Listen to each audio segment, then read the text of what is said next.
40 Zulu warriors rush forward shouting, "Zulu."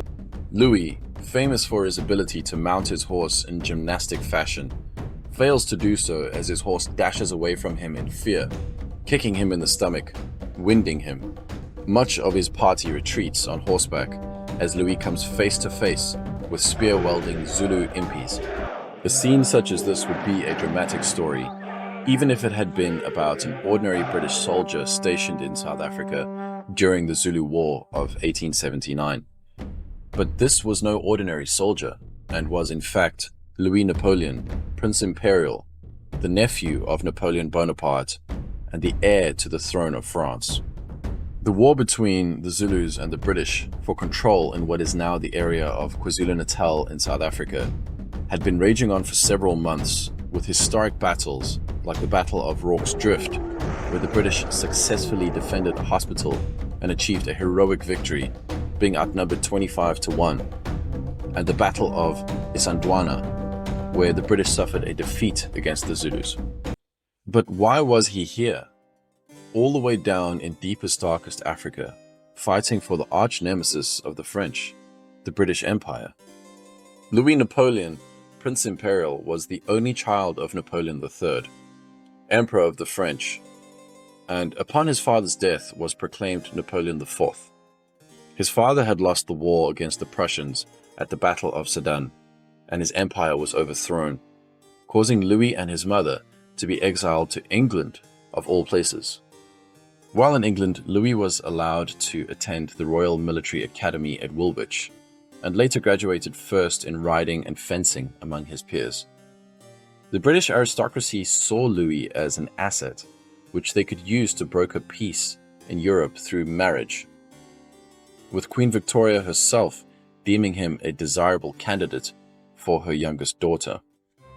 He had an adventurous spirit and was not satisfied with the mundane life he had come to lead in the British Isles, and sought the excitement and thrill of battle. He lobbied the British military persistently to be allowed to serve in the British forces, and was denied again and again, until finally, through his mother's pleading to Queen Victoria herself, he was allowed to join the military. With the Anglo-Zulu War well on its way, Louis was deployed in South Africa and was placed in the Royal Engineers, a service which was felt to be safe enough where he could be kept out of danger. This came as almost everyone in decision-making positions was completely against him being there, knowing that he was the sole surviving heir to the throne and legacy Napoleon Bonaparte had created. He was to have a strong escort accompanying him at all times, and was allowed to conduct reconnaissance missions.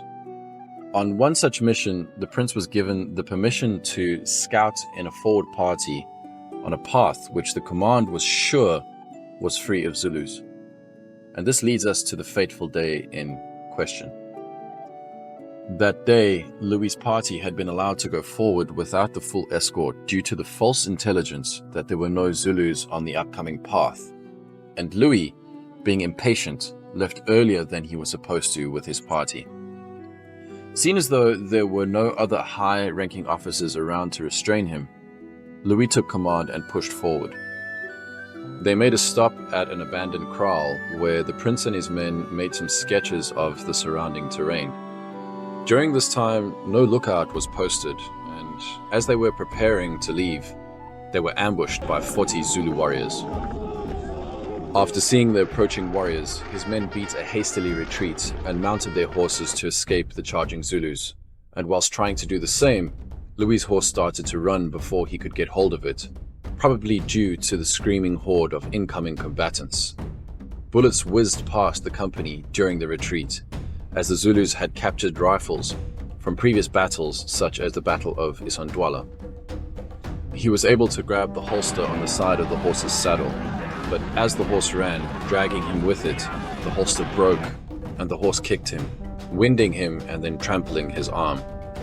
He tried to run, but was outpaced by the Zulu warriors, renowned for their speed on foot on the battlefield. He was now faced with a fearsome sight, as incoming warriors charged him, alone, with nothing but his revolver. He fired several shots, which missed his assailants, as they ducked down in the undergrowth in front of them. Spears flew past Louis, and whilst avoiding most of them, one struck his shoulder. In a last stand of heroism, Louis pulled the spear from his shoulder and charged the small group of 7 Zulus, who overwhelmed him and struck him down with several spear thrusts, one of which went through his eye into his brain, killing him. This effectively ended Napoleon's dynasty, and these Zulu warriors almost definitely had no idea who they had killed, or the magnitude of change they had just exacted in the world. The Napoleonic dynasty had ended, and there was now nothing that could return it.